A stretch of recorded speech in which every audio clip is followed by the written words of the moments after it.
Aloha Hawaii, I'm here to visit Drew Honda, the owner of Sweet Enemy Clothing, located on the corner of McCully and King Street. So let's see what the world's sweetest garden has to offer.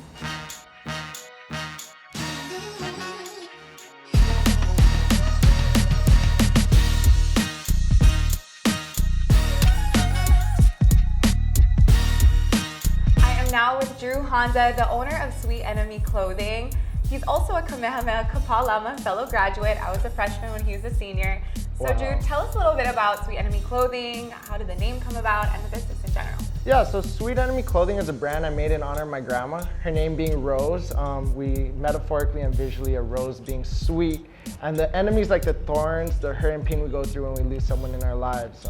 I started the brand in 2013, and unfortunately we lost her in 2012. But as the brand grew, this brand was kind of not only in honor of her, but in honor of all those who aren't here with us today.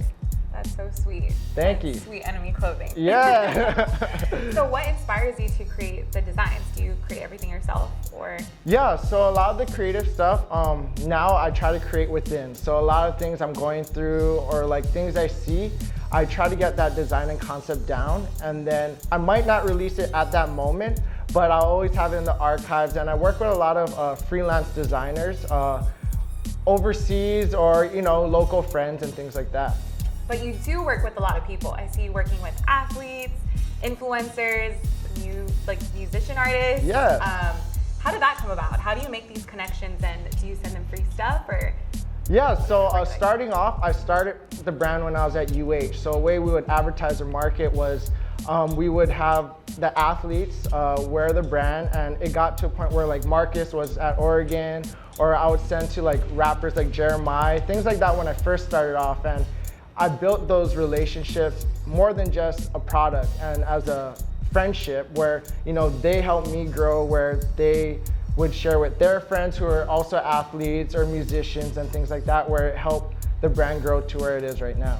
I think that's super important, being a small business owner. Yeah. Not just that, but especially here in Hawaii, we have so many local connections that it's good to keep those relationships. So give me a little bit about what's in the store and how you laid everything out, because it's super interesting. You have jerseys here, you have something in this cooler, yeah. You have hats, like what is it about? Yeah, so our whole aesthetic's like a florist garden. My grandma being named Rose, I wanted to make it look like a florist garden. So we have like a fridge in the store, and we make the shirts look like flowers for our streetwear side, where customers can have the experience to pick out their shirts. And then we package it like flowers. And then we have the thrift and vintage side. So it's the Garden Hawaii 808 on Instagram. And that's all curated locally.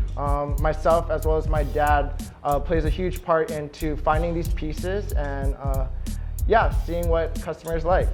So the Garden 808 Hawaii, when did you start that? And did your dad help you create that whole idea? Yeah, so I started the Garden 808 Hawaii when I first opened the shop. But I've always been into reselling like vintage hats because my dad was like a huge collector. So he used to collect baseball cards, hats, a whole bunch of stuff, toys, things like that, where in high school I found a bin and I would resell all these hats I found and I would wear it, and it created a hobby for myself throughout college and things like that. But I'm very thankful for everything he's done, and every day, he thrifts 5 days a week as well as myself, and it's like a pride and joy to him now.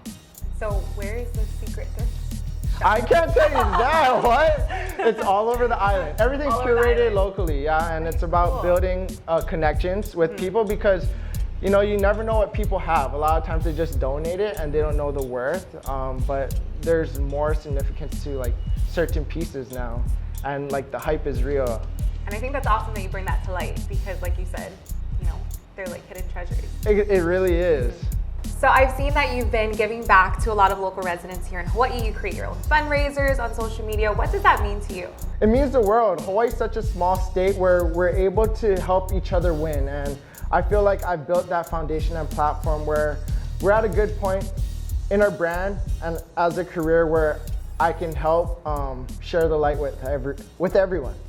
Okay, everyone, thank you for joining us. So, Drew, where can we follow you on Instagram, Facebook, YouTube, anything? Yeah, so you can follow us for our streetwear brand, Sweet Enemy Clothing, on Instagram at Sweet Enemy Clothing.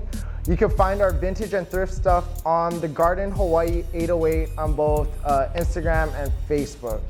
And be sure to visit their storefront here on Makali and King Street. Mahalo, Drew. Thank you for joining us. Thank you for having me.